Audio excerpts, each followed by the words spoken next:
पंतप्रधान नरेंद्र मोदी यांना लोकमान्य टिळक ट्रस्टने दिलेल्या पुरस्कारावरून गुरुवारी केसरीवाड्यात झालेल्या महाविकास आघाडीच्या बैठकीत जोरदार ठिणग्या उडाल्या।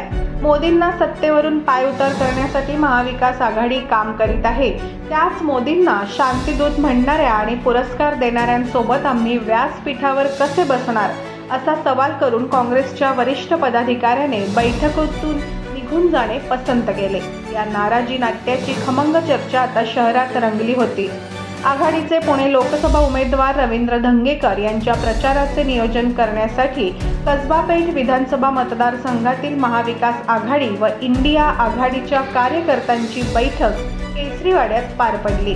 यावेळी काँग्रेसचे शहराध्यक्ष अरविंद शिंदे, राष्ट्रवादी काँग्रेस शरदचंद्र पवार पक्षाचे शहराध्यक्ष प्रशांत जगताप, शिवसेना उद्धव बाळासाहेब ठाकरे शहर प्रमुख गजानन थरकुडे, माजी आमदार मोहन जोशी, माजी मंत्री रमेश बागवे, अंकुश काकडे आदी जण यावेळी उपस्थित होते।